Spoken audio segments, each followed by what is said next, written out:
जो मैं इसमें एरिया बोल रहा था, जो यहाँ एरिया बोल रहा था, उसको मैं यहाँ पे क्या बोलूंगा, वॉल्यूम। लेंथ इसकी नापना हुआ तब आया एरिया, लेंथ इसकी नापना हुआ तो आया वॉल्यूम।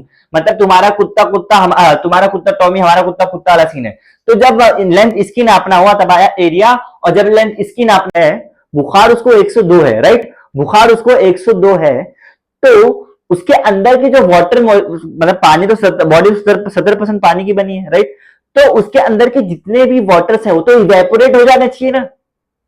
अरे जब 102 बुखार है, 100 डिग्री तो अपने को मालूम है सर क्या है, 100 डिग्री तो इसका उसका 100 डिग्री तो इसका वो क्या बोलते वाटर का बॉइलिंग पॉइंट है, तो अभी तक तो इसके अंदर के वाटर मॉलिक्यूल सारे उगल जाने चाहिए, पर इसका तो 104 ये तन मन खड़ा है, हाँ थोड़ा बुखार है, पर ऐसा तो नहीं कि पानी उबल के बाहर आ गया, कैसे सोचे।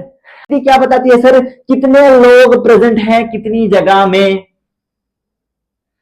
अब समझा, कितने लोग प्रेजेंट है कितनी जगह में, हो गया खत्म, कितना मास है कितने वॉल्यूम, खत्म। हेलो हेलो हेलो हेलो, नमस्ते, आदाब, सत श्री अकाल, अस्सलाम वालेकुम, hey champs, this is Saif Zubair Khan, your host and faculty, welcoming you on this amazing platform of Education Academy and welcoming you on the fourth lecture of this particular lesson। तो आज हम इस lesson के fourth lecture start करने से पहले sir, सबसे पहले हमारे इस लेक्चर में, फोर्थ लेक्चर के पहले 3 लेक्चर ऑलरेडी अपलोडेड है, तो फटाफट वो तीनों लेक्चर को देख लेना, क्योंकि वो तीनों के अलावा के बिना ये लेक्चर नहीं समझ में आने वाला, ठीक है। तो पहले जाके वो तीनों लेक्चर्स देख लो, उसमें सारे कंसेप्ट हमने बेसिक कवर कर रखा है, उसमें से बेसिक्स जो पॉइंट है उसके आगे की यहाँ पे बात होगी, ठीक है सर जी। तो आ जाओ फटाफट, अब जो हमने जो लास्ट लेक्चर्स में कवर कर रखा है, पहले उसको हल्का सा ग्लिम्स लेके चलेंगे, ठीक है। तो हमने बात की थी किसके बारे में, मेजरमेंट्स ऑफ, पहले हमने मैटर के बारे में बात की, मैटर करने से हमने स्टेट्स ऑफ मैटर की बात की, उसके बाद हमने फिर उसके बाद में हमने ये मेजरमेंट ऑफ मैटर की बात की, हमने मेजरमेंट वेरियस स्केल्स देखे, यूनिट्स देखे, CGS, MKS, FPS, then confusion create हुआ, फिर हमने एसआई यूनिट्स का इंट्रोड्यूस किया, ठीक है। उसके बाद हमने प्रॉपर्टीज ऑफ मैटर में केमिकल और फिजिकल प्रॉपर्टीज थी, जिसमें हमने फिजिकल प्रॉपर्टीज को स्टार्ट किया था सर। और फिजिकल प्रॉपर्टीज में जब हम बात करेंगे तो सबसे उसमें हमने कुछ टर्म्स देखे थे, क्या क्या थे सर उसमें, मास, वेट, मास और वेट था, उसके बाद हमारा लेंथ, मास वेट के बाद हमारा लेंथ था, लेंथ के बाद में हमारा सर लेंथ के बाद में हमारा था वॉल्यूम, वॉल्यूम के बाद में सर अभी वॉल्यूम के बाद में हमारा लास्ट में उसके बाद में 2 और थे, जिसमें डेंसिटी और टेम्परेचर। तो ये 5 पूरे हमारे थे जो हमको कवर करते हैं पूरा, क्या सर, ये 5 के 5 हमारे कवर करते हैं किसके बारे में, फिजिकल प्रॉपर्टीज के, जिसमें से हमने ऑलरेडी लास्ट लेक्चर में मास और वेट के बारे में डिटेल में बात कर रखी है, वहां जाके देख लेना, ठीक है। अब उसके आगे जो आपका स्टार्ट होगा that is about length, another physical property that is your length. अब लेंथ क्या होता है सर, वहां से हम बात करते चलेंगे, हमने मास क्या होता है, वेट क्या होता है, सब डिटेल में देखा, ठीक है। जिसको नहीं समझ रहा जाके लास्ट लेक्चर में देखना, वहां पे हमने इसकी बात कर रखी है, उसके बाद आ जाए इस पे, ठीक है। तो लेंथ में आज स्टार्ट करते फटाफट। तो अब बात करते सर जी लेंथ, लेंथ क्या होता है, लेंथ क्या होता है, देखो लेंथ मतलब जब मैं बोलूं तो आप क्या बोलोगे, लंबाई, इसकी लंबाई चौड़ाई जो भी है, लंबाई है चौड़ाई है जो भी, इसका दूर तक जितनी इसकी एरिया है, ये सब चीज आप किस में देखोगे सर, लेंथ में देखोगे, ये सारी चीज आप लेंथ में देखोगे, ऑलराइट। तो लेंथ बेसिकली क्या बता रही है, लेंथ उसका एक एरिया बता रही है, इसका एरिया कितना दूर तक है, तो उसका डिस्टेंस बता रही है, इसका डिस्टेंस बता रही है। तो लेंथ नथिंग बट किसके बारे में, किसका वैल्यू दे रही है, लेंथ हमारा किसका वैल्यू दे रही है, डिस्टेंस का वैल्यू दे रही है। तो मैं सिंपली लिख दो, ये क्या कर रही है sir, gives the value for length, right, gives the value for length. Any doubt, इसमें कोई डाउट नहीं होना चाहिए, ये लेंथ के बारे में बता रहे हैं ना आपको। अरे सिंपली ना देखो, मतलब कोई भी चीज कितनी भी लंबी कितनी चौड़ी है आप उसको नापोगे, सपोज 10 सेंटीमीटर है तो 10 सेंटीमीटर जो सेंटीमीटर है उसकी लेंथ, मतलब उसकी दूरी नाप रहे हैं ना, उसमें कितना एरिया उसने कवर कर रखा है, मतलब कितना दूर कितना डिस्टेंस है उसमें, ठीक है। तो इसमें हम वही बेसिकली लेंथ आपका किसके बारे में बता रहे हैं, लेंथ, अरे distance distance, value for distance, ठीक है, ये डिस्टेंस के बारे में बता रहे हैं, ठीक है। Gives the value for length, length किसके बारे में बता रहे हैं sir, gives the value for distance, ये डिस्टेंस के बारे में बता रहे हैं, डिस्टेंस के बारे में बता रहा है। अब केमिस्ट्री में जब डिस्टेंस की बात आए, अब केमिस्ट्री आए और एटम की बात ना हो, ऐसा हो ही नहीं सकता। तो केमिस्ट्री में सर आप जब एटम की बात करोगे, एटॉमिक लेवल पे जाओगे, तो एटम्स के अंदर एटॉमिक रेडियस होता है, रेडियस मतलब एटॉमिक रेडियस होता है, उसके न्यूक्लियस से उसके वैलेंस शेल के बीच का डिस्टेंस एटॉमिक रेडियस होता है, तो वो भी लेंथ के बारे में बताएगा सर, वो भी लेंथ के बारे में बताएगा, राइट, वो भी लेंथ के बारे में बताएगा, ठीक है, ठीक है, लेंथ के बारे में बताएगा। और जब एक एटम, 2 एटम आपस से मिलते हैं, एक बॉन्ड बनाते हैं, दोनों में एक बॉन्ड बनता है, तो उस बॉन्ड की भी एक लेंथ होती है, वहां भी लेंथ की बात आएगी। तो इसके एग्जांपल्स में क्या लिख सकता हूं सर, इसके एग्जांपल्स में मैं लिख सकता हूं बॉन्ड लेंथ, बॉन्ड लेंथ, ये भी लेंथ के बारे में बताएगा, लेंथ के बारे में बताएगा। और सर मैं लिख सकता हूँ atomic radius, atomic radius, atomic radius, ये सारी चीजें हमको यहाँ बताएगी लेंथ के बारे में एक्सेट्रा। ठीक है, तो लेंथ की यहाँ पे कैसे यूज होगा, बॉन्ड लेंथ बता सकते हो आप, उसका एटॉमिक रेडियस बता सकते हो, तो ठीक है, मतलब आप उसमें केमिस्ट्री के लेवल पे देखो, एटॉमिक लेवल पे तो आप ऐसा बता सकते हो सर, बता सकते हो। ठीक है, और ये जो लेंथ है, ये जो लेंथ है, इसकी एसआई यूनिट क्या होती है सर, इसकी एसआई यूनिट क्या होती है, इसकी एसआई यूनिट क्या होती है, इसकी एसआई यूनिट होती है मीटर, इसकी एसआई यूनिट होती है metre, that is denoted by small M. Alright, और इसके सर स्मॉलर यूनिट्स भी होते हैं, इसके स्मॉलर यूनिट्स भी होते हैं, जो क्या होते हैं, इसके स्मॉलर यूनिट्स जो होते हैं वो है, होते हैं सर आपके पिकोमीटर, नैनोमीटर, एक्सेट्रा। अभी पिकोमीटर नैनोमीटर तो होप्स आपको मालूम होगा, नहीं मालूम है मैं आपको बता देता हूं, डोंट वरी। आपकी कहानी स्टार्ट होती है कहां से सर, आपकी कहानी स्टार्ट होती है सर सेंटीमीटर से, उसके बाद आपके देखो, वैसे तो कहानी बड़ी बड़ी है, बहुत बड़ी है। अब मैं नॉर्मली बात करता हूं, पहले आपको मैं बोल दिया किलोमीटर, किलोमीटर, किलोमीटर से उल्टा आ रहा है, उल्टाएंगे, फिर आएगा आपका मीटर, मीटर से और छोटा आ जाओ तो आएगा आपका सेंटीमीटर, सेंटीमीटर से और छोटा जब आओगे तब आपका आ जाएगा मिलीमीटर, मिलीमीटर से और छोटे आप आओगे तो आपका आएगा नैनोमीटर, नैनोमीटर से और छोटे आप आओगे तो आपका आएगा माइक्रोमीटर, उससे और छोटे आप आओगे तो आपका आएगा पिकोमीटर। ऐसी कहानी आगे बढ़ती आती है, ऐसी कहानी, और छोटे आओगे तो आएगा फेम्टोमीटर। ये सारी चीजें आपको नहीं पढ़नी है, पिकोमीटर तक बेसिकली देख लो। ठीक है, ठीक है, एक्सेट्रा। ठीक है, ये जो कहानी है ये आपके लेंथ के बारे में बता रहे हैं, जो है ना लेंथ के बारे में बता रहे हैं, ये सारे स्केल्स है। तो जिसमें से जो आपके नैनोमीटर, पिकोमीटर एंड बेसिकली ये एमएम के बाद ये सारी स्मॉलर यूनिट्स में आ जाती है। तो स्मॉलर यूनिट्स का मैंने एग्जांपल लिखा है sir, picometre, nanometre, etcetera, picometre, nanometre, etcetera. ठीक है, समझ में आया, समझ में आया। तो ये सारी हमने बात की किसकी सर, ये सारी हमने बात की किसकी, लेंथ की। ये यहाँ पे आपका लेंथ पूरा होता है। आपको लेंथ क्लियर हो गया, तो लेंथ को अब तक क्या समझ में आया, लेंथ में हम उसकी दूरी नापते हैं, लेंथ में हम उसकी दूरी नापते हैं। जब दूरी नाप रहे हैं तो बेसिकली क्या कर रहे हैं, उसका एरिया देख रहे हैं कितने कहां से कहां तक है, तो मतलब हम इनडायरेक्टली क्या नाप रहे हैं, डिस्टेंस नाप रहे हैं सर। तो लेंथ हमको बेसिकली किसके बारे में बताता है, डिस्टेंस के बारे में बताता है। राइट, किसके बारे में बताता है, डिस्टेंस के बारे में। ठीक है, अब इसके बाद में लेंथ के बाद देखो, हमने मास देख लिया, वेट देख लिया, लेंथ देख लिया, मास देख लिया, वेट देख लिया। देखो पहले हमने स्टार्ट किया था मास से, मास और वेट हमारा उसमें हो गया था, मास देख लिया, लेंथ वेट देख लिया।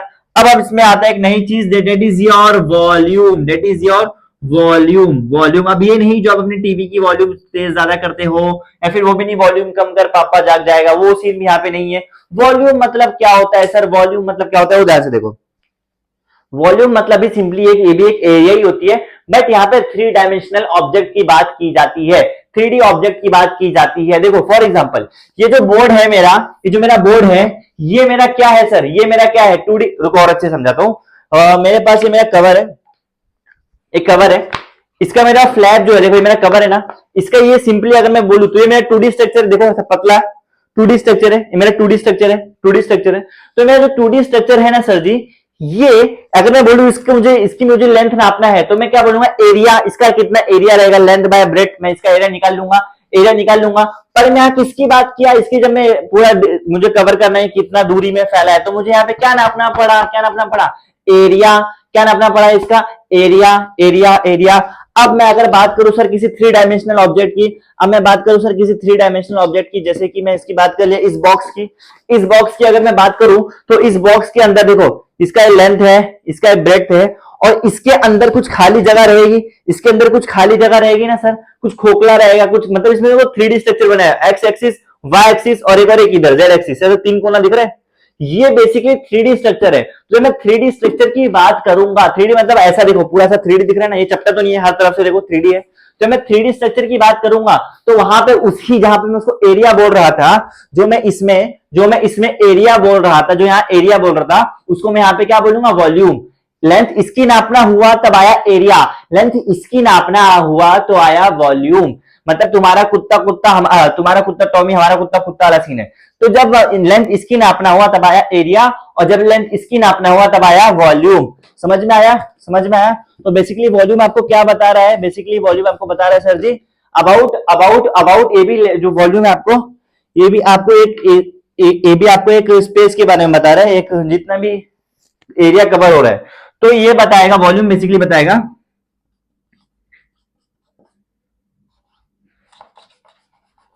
It gives measurement of 3D objects three D objects की बात करेंगे सर हम यहाँ पे, थ्री डायमेंशनल ऑब्जेक्ट्स की बात करेंगे, ठीक है। मतलब बेसिकली कितना, मगर मैं बोल सकूं that is how many, how much space occupied, इसको मैं ऐसे लिख सकता हूं, how much space occupied by three D object से कितना स्पेस ऑक्यूपाइड हुआ, ये उसका वॉल्यूम होता है, ये उसका वॉल्यूम होता है, ठीक है। राइट फ्रॉम जो मैंने बॉक्स उठाया वहां से लेकर आपका पूरा रूम भी थ्री डी है, तो इसकी भी एक वॉल्यूम है पूरी, समझ में आया।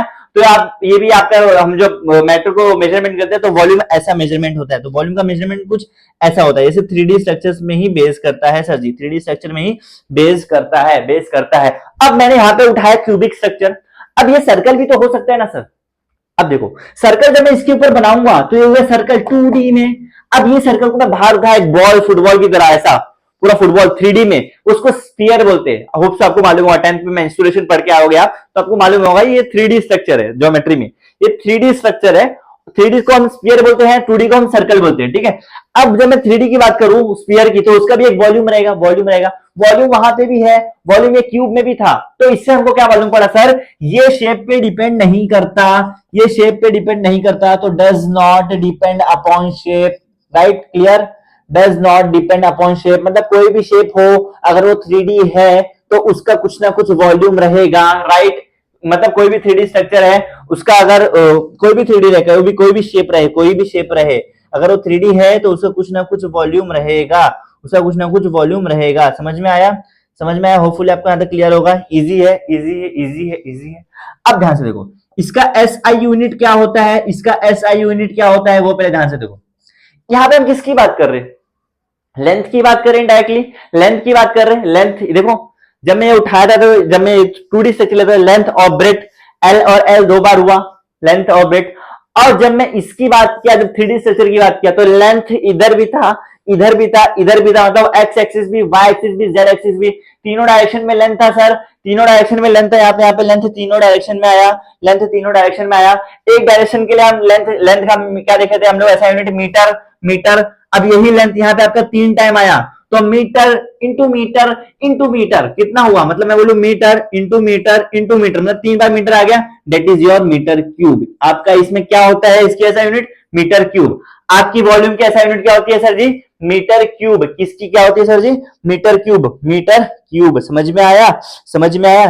इजी है, इजी, कोई टेंशन नहीं। अब एक बेसिकली कन्वर्जन भी होता है इसमें कन्वर्जन की कहानी आती है, डेट इज योर, अगर मैं बोलूं एक बेसिक वाली कन्वर्जन आपको न्यूमेरिकल्स में काम आएगा।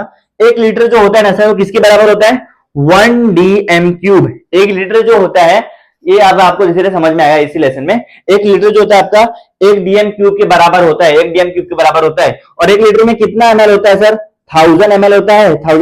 बस भाई मैं लिख सकता हूँ, ये सारे कन्वर्जन है। 1 लीटर किसके बराबर होता है, 1 DM क्यूब। और अगर इसमें इसको और अच्छे से लिखो तो हो जाएगा 1000 सेंटीमीटर क्यूब, ऐसा भी लिख सकते हैं इसको। यही आगे चल के 1000 ml को लिख दू 1000 सेंटीमीटर क्यूब। अब जब 1000 सेंटीमीटर में बोल दू 1 मीटर, तो इसलिए बेसिकली 1 मीटर क्यूब। समझ में आया। ये सारे कन्वर्जन है, ये कन्वर्जन है। ये ऐसा आपको खाली जनरल नॉलेज के लिए ये आपको इसमें काम आता है। कन्वर्जन ऐसे ही होते हैं कुछ। ऑलराइट, न्यूमेरिकल्स वगैरह में आपको अच्छे खासे काम आते हैं। होपफुली आपको यहां तक समझा रहेगा।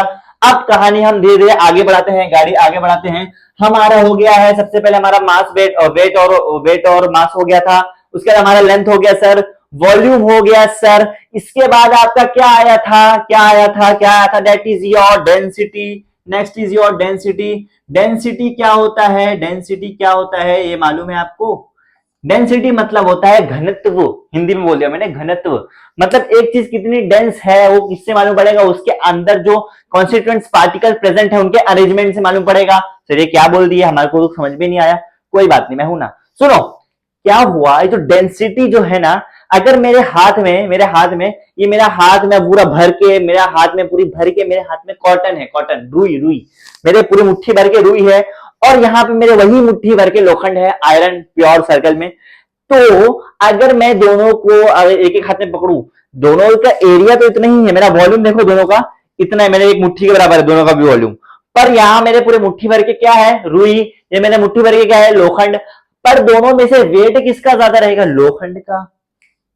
लोखंड का ही वेट ज्यादा रहेगा, इसका वेट कम रहेगा। क्यों? क्योंकि ये जो है लोखंड जो है, इसके अंदर जितने भी पार्टिकल्स प्रेजेंट हैं, उसके अंदर कांस्टेंट पार्टिकल्स के बीच में इंटरमोलिकुलर फोर्सेस ज्यादा है, सारे आपस में क्लोजली पैक्ड हैं, सारे आपस में क्लोजली पैक्ड हैं, वो सॉलिड है। स्टेट्स ऑफ मैटर में पढ़ा था, याद करो, सॉलिड्स है, आपस में पैक्ड है, इस वजह से इसकी डेंसिटी ज्यादा है। फॉर एग्जाम्पल ये समझो, अब ये कहानी सुने, अब एक और एग्जाम्पल समझो। आपके पास एक रूम है, इस रूम की कैपेसिटी है, इसमें 10 लोग एक साथ आ सकते हैं, 10 लोग एक साथ खड़े हो सकते हैं, ठीक है। अब मैं इस रूम में भरा 5 लोग आराम से हैं, मस्त फैल के, क्योंकि 10 लोग आ सकते हैं ना। अब इसमें आया 8 लोग, अभी भी कोई दिक्कत नहीं होगी। अब इसमें आ गया 10 लोग, अब रूम पैक है, इसके बाद कोई नहीं आ सकता। पर मैं बोला और आने दो, और आने दो। अब मैं और लाया 5 लोग को, आ गए 15। अब दिक्कत होगी ना, अब दिक्कत होगी। अब सबको दुख दर्द पीड़ा संघर्ष सब याद आ जाएगा यहाँ पे। तो यहाँ पे दिक्कत होना इनको स्टार्ट हुई, इनको दिक्कत होना स्टार्ट हुई। क्यों? क्योंकि इनको फ्रीडम ऑफ मूवमेंट कम हो गया। हाथ उड़ा गए, इधर इसके मुंह पे लग गया, इधर इसके टांग पे लग गया। तो ये जो हो रहा है, अब धीरे धीरे में और 5 को लाया, 20 हो गए, पैक हो गए। 10 की कैपेसिटी थी, पर 20 लोग भर दिए गए, पैक खुशा खुश बीच में। अब मैं और 5 लोग को लाया, 25 हो गए, 25 हो गए। आप सोचो कितनी ज्यादा एकदम पैक है आपस में। तो ये क्या हो रहा है, इस रूम की कैपेसिटी ज्यादा, इसके अंदर मैं भरते जा रहा हूं लोगों को। तो लोग जो है बेसिकली कांस्टेंट पार्टिकल्स है, जितने ज्यादा लोग इसके अंदर आते जाएंगे, उतनी ज्यादा ही इस रूम की वॉल्यूम बढ़ती जाए, इस रूम की डेंसिटी बढ़ती जाएगी। तो वॉल्यूम फिक्स रहेगा, बट अमाउंट ऑफ सब्सटेंस का अरेंजमेंट डिसाइड करता है कि उसकी डेंसिटी कितनी है। समझ में आया? समझ में आया डेंसिटी क्या है? समझ में आया डेंसिटी क्या है? ऑलराइट, इजी है, इजी है, समझा डेंसिटी क्या है? डेंसिटी समझा? डेंसिटी समझा? तो बेसिकली डेंसिटी मेरी किस किस चीज पे डिपेंड कर रही है सर? डेंसिटी मेरी किस किस चीज पे डिपेंड कर रही है? अगर मैं बोलूं डेंसिटी मेरी किस किस चीज पे डिपेंड की, सबसे पहले यहाँ पे लोगों पे मास, यहाँ का वेट कितना है, मास, मास, और मेरे इस पे रूम का वॉल्यूम कितना है, मास और वॉल्यूम, मास और वॉल्यूम, मास और वॉल्यूम। देखो आपको ना जब भी फिजिक्स वगैरह में, केमिस्ट्री वगैरह में कहीं पे भी फॉर्मूला आता है ना, 11th में आने के बाद लोग सबसे बड़ी गलती क्या करते हैं पता है? फॉर्मूले को एज इट इज रट्टा मारना स्टार्ट कर देते हैं। ये सबसे बड़ी गलती है, ऐसे नहीं करना है। फील करो इसको। देखो अब आपके सामने आ गया डेंसिटी, मास अपॉन वॉल्यूम, फटाफट याद करो, mass upon volume, mass upon volume. ऐसे नहीं चलता। देखो डेंसिटी जो है क्या हुआ, पहले आप समझ ले डेंसिटी क्या हुआ, घनत्व हुआ, कितने अमाउंट ऑफ पार्टिकल्स में प्रेजेंट है। पर देखो ध्यान से, डेंसिटी क्या बताती है सर? कितने लोग प्रेजेंट हैं कितनी जगह में। अब समझा? कितने लोग प्रेजेंट है कितनी जगह में, हो गया खत्म। कितना मास है कितने वॉल्यूम, खत्म, हो गया। ऐसे पूरे फॉर्मूले याद करने होते हैं, ऐसे पूरे फॉर्मूले याद करने होते हैं, याद करने होते हैं। ऑलराइट, समझा? समझ में आया? समझ में आया? समझ में आया? समझ में आया? इजी है। और हाँ, डेंसिटी को हम ना डिनोट करते हैं किससे? रो से, रो से, ऐसे इसको बोलते हैं रो। अभी बहुत सारे अतरंगी अतरंगी लोग को मिलाऊंगा आपको 11th में, धीरे धीरे हम लोग देखेंगे। ये बोलते हैं ये आदिवासी, आदिवासी तक, आदिवासी नहीं, माय मिस्टेक, आदिवासी नहीं, मतलब मैं अगर बोलूं ये मतलब एक अतरंगी लोग की एरिया है, अतरंगी लोग की इसमें, ठीक है। एक अलग ही वानर सेना से आपको मिलाने वाला हूं मैं, अलग ही वानर सेना की गैंग से मिलाने वाला, जिसमें अलग अलग अजीब अजीब नाम आते हैं, अल्फा बीटा गामा टीटा ईटा बीटा लैम्बडा ढिमड़ा सब आएगा इसमें, ठीक है, जो भी आप सुन सकते हो। तो इसमें ना अब एक और एक अतरंगी से मिलाता हूं आपको, जिसका नाम है, ऐसा दिखता है कुछ, और इसको हम बोलते हैं रो, इसको हम बोलते हैं रो। और डेंसिटी को हम डिनोट करते हैं सर किससे? रो से। तो इसका डेंसिटी का फॉर्मूला हो जाएगा m upon v, that is mass upon volume. ऐसा भी लिख सकता हूं इस चीज को, समझ में आया? ऐसा भी मैं इस चीज को लिख सकता हूं। अब बात करते हैं सर इसके एसआई यूनिट की। इसकी एसआई यूनिट क्या हो जाएगी? इसकी एसआई यूनिट क्या हो जाएगी? इजी है, देखो ध्यान से। ये क्या है? मास। मास, मास मतलब क्या? कितना वजन है, वजन। मास का हम लोग लास्ट टाइम में देख रहे हैं, मास का एसआई यूनिट क्या होता है सर जी? क्या होता है? क्या होता है? क्या होता है? KG, kilogram. और वॉल्यूम का क्या होता है? अभी देखा था हमने, क्या होता है? मीटर क्यूब, केजी पर मीटर क्यूब। ये हो गया इसका एसआई यूनिट। किसका हो गया? डेंसिटी का एसआई यूनिट क्या हो गया सर जी? केजी पर मीटर क्यूब, केजी पर मीटर क्यूब। इजी है, इजी है, इजी है, इसमें आपको डाउट नहीं होना चाहिए, आई होप सो। अब नेक्स्ट की तरफ आगे बढ़ते हैं सर। दैट इज योर आपका नेक्स्ट जो फिजिकल प्रॉपर्टी जो आपका रिमेनिंग है, that is your temperature. Temperature तापमान, टेम्परेचर तापमान। अब सारी टेम्परेचर क्या होता है, कैसे इसको मेजर करते हैं, कैसा कैसा है, वो सारी चीजें हम यहाँ पे ध्यान से देखने वाले हैं, देखने वाले हैं, ठीक है, देखने वाले हैं। तो बेसिकली जो टेम्परेचर होता है ना, अब जो टेम्परेचर की बात करो, कोई चीज कितनी गर्म है कितनी ठंडी है, तो जो ठंडा और गर्म चीज हम जो मेजर करते हैं, हम जो मेजर करते हैं, आप जाते हो ना, वो डॉक्टर आपके मुंह में पकड़ा ऐसा करके जो रहता है, अरे थर्मामीटर, वो क्या बेसिकली क्या करता है, आपको आपके टेम्परेचर चेक करता है ना, आपकी हॉटनेस चेक करता है बॉडी की, नहीं हॉटनेस नहीं बोलना है सर इधर पे, आपकी बॉडी का टेम्परेचर चेक करता है। वो तो मैं हुई हूं, तो मुझे मालूम है, इसमें आपको कोई बोलने की जरूरत नहीं है, ठीक है। ये जो है ना, ऐसा लगता है थर्मामीटर, आपकी बॉडी का टेम्परेचर चेक करता है सर, बॉडी का टेम्परेचर इसमें आप मेजर करते हैं। तो बेसिकली टेम्परेचर जो होता है ना, टेम्परेचर जो होता है ना, it measures hotness and coldness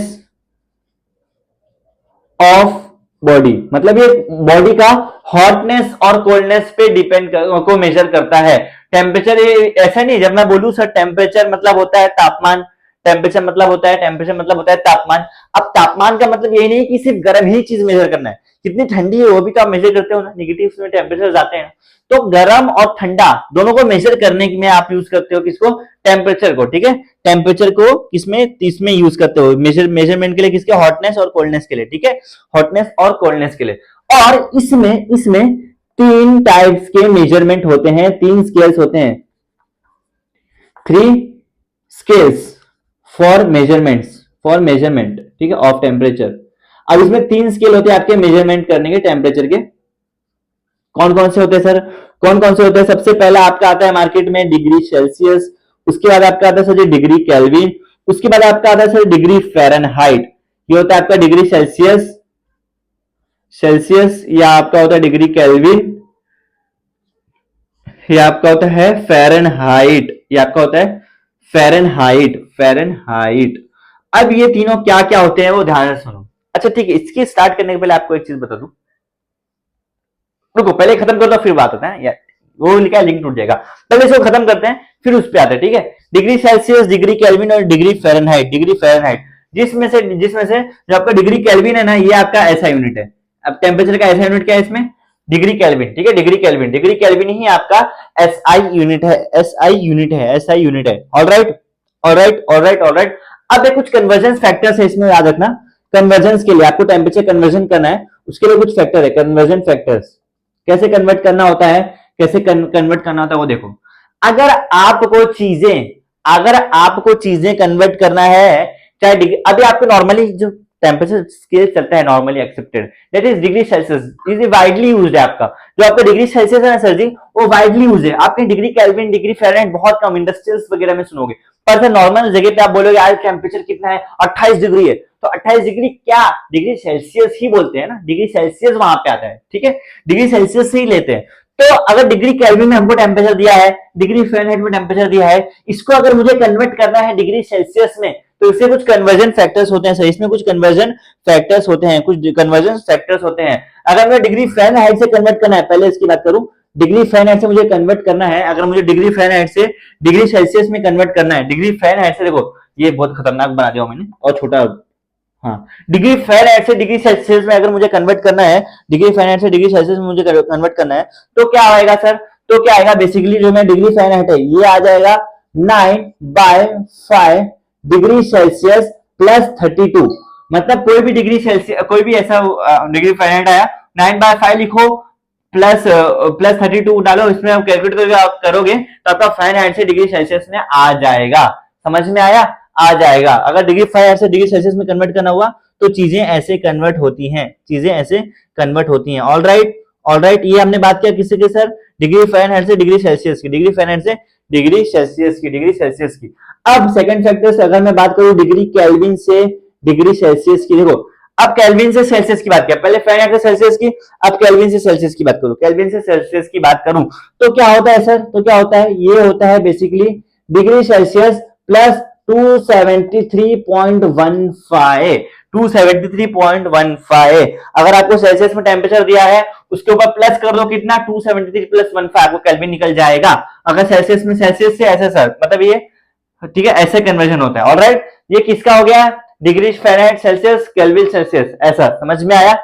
अब आओ जो चीज मैं छोड़ा था उसके ऊपर आओ, ये मैं आपको खाली बता दिया जो आपको दिया है। अब फील इस एग्जांपल से होगा, यहाँ पे जो मैं पूछूंगा ना इसमें फील होगा आपको, ये टेम्परेचर की कहानी सुनो। आपको मालूम है बॉइलिंग पॉइंट ऑफ वाटर कितना होता है सर? कितना होता है? आप सब बोलोगे सर 100 डिग्री सेल्सियस। नहीं मालूम है तो मालूम पड़ गया होगा। 100 डिग्री सेल्सियस होता है वाटर का बॉइलिंग पॉइंट। अब वाटर का बॉइलिंग पॉइंट तो 100 डिग्री सेल्सियस होता है, पर आप सुने होगा अरे इसको तो 102 बुखार है। टेंशन की बात है यार, 102 बुखार। अगर बुखार 102 उसको है, बुखार उसको 102 है, राइट, बुखार उसको 102 है, तो उसके अंदर की जो वाटर मतलब पानी तो बॉडी 70% पानी की बनी है, राइट, तो उसके अंदर के जितने भी वाटर्स है वो तो इवेपोरेट हो जाने चाहिए ना। अरे जब 102 बुखार है, 100 डिग्री तो अपने को मालूम है सर क्या है, 100 डिग्री तो इसका उसका 100 डिग्री तो इसका वो क्या बोलते वाटर का बॉइलिंग पॉइंट है, तो अभी तक तो इसके अंदर के वाटर मॉलिक्यूल सारे उबल जाने चाहिए। पर इसका तो 104 ये तन मन खड़ा है, हाँ थोड़ा बुखार है, पर ऐसा तो नहीं कि पानी उबल के बाहर आ गया। कैसे? सोचे। अब ये वीडियो को पॉज करो, कमेंट में जाके जिसको मालूम है उसका आंसर बोलो, फिर आना। चीटिंग नहीं करना, चीटिंग नहीं करना, ठीक है? आ जाओ, अब बात करते हैं हम इसके सोल्यूशन की। मैं बताता हूं, सुनो ध्यान से। इसमें ना क्या होता है बेसिकली, जो आप डॉक्टर बोलता है आपको कि आपका जो डिग्री है, आपका जो टेम्परेचर है दैट इज योर 102 डिग्री, तो वहां पे डॉक्टर बात करता है किसकी? फ़ारेनहाइट की। और फ़ारेनहाइट के हिसाब से मैं बात करूं तो आपका बॉडी का नॉर्मल टेम्परेचर है 98 डिग्री फ़ारेनहाइट। 97 टू 99 वो वेरी करता है। 98 डिग्री फ़ारेनहाइट आपका जो है ये नॉर्मल बॉडी टेम्परेचर होता है। तो 98 से जब ऊपर बढ़ता है 99 या फिर 100, तो डॉक्टर बोलता है उसको तो फीवर है 100 डिग्री, ठीक है? ऐसा वो फ़ारेनहाइट की बात करता है, ठीक है? और सेल्सियस में बात करूं तो 37 डिग्री सेल्सियस होता है फ़ारेनहाइट का नॉर्मल बॉडी टेम्परेचर। तो जो उसका 102 होता है ना, वो इसका 38 तक ही आता है, 30 39 ही रहता है, ठीक है? तो कंफ्यूजन नहीं होना चाहिए। और यहाँ पे सिर्फ स्केल की कहानी बदली है। अब होप्स आपको समझ में आ गया होगा कि ये क्या होता है, ये जो degree Fahrenheit Celsius kelvin Celsius ये क्या होता है, कन्वर्जन कैसे होता है। समझ में आया? समझ में आया? तो आप यहाँ पे आके हमने कंप्लीट कर लिया आपका फिजिकल प्रॉपर्टीज जो भी थे आपके, that is right from your mass and weight and next your length, और उसके बाद हमने देखा वॉल्यूम एंड देन डेंसिटी और टेम्परेचर। ये 5 के 5 हमने इसमें फिजिकल प्रॉपर्टीज पूरे कर लिए। तो आपको इन सारे प्रॉपर्टीज को अच्छे से देखना है, अच्छे से समझना है। इसमें आपको कुछ भी डाउट है, इसमें आपको कुछ भी डाउट रहेगा तो आप नीचे कमेंट सेक्शन में डाल सकते हो, वहां पे आपके डाउट डेफिनेटली क्लियर किए जाएंगे। इन केस आपको कोई भी नोट्स रिगार्डिंग कुछ भी डाउट है तो मेरा पर्सनल हैंडल है, आप मुझे यहाँ भी मैसेज कर सकते हो, मैं यहाँ पे आपको कनेक्ट कर लूंगा, ठीक है? और राइट, तो इन केस आपको कुछ इसमें कुछ रिलेटेड डाउट्स है सर, ये पॉइंट नहीं समझ तो आप उसका मुझे फोटो खींच के भी मुझे भेज सकते हो मेरे इंस्टा हैंडल पे, ठीक है? हम वहां पे बातचीत कर सकते हैं उसके रिलेटेड में। Alright, so that's it for today. आज के लिए हम इतना रखेंगे। Thank you for watching the lecture. This is official sign up from your faculty. Keep learning, keep going. Thank you so much.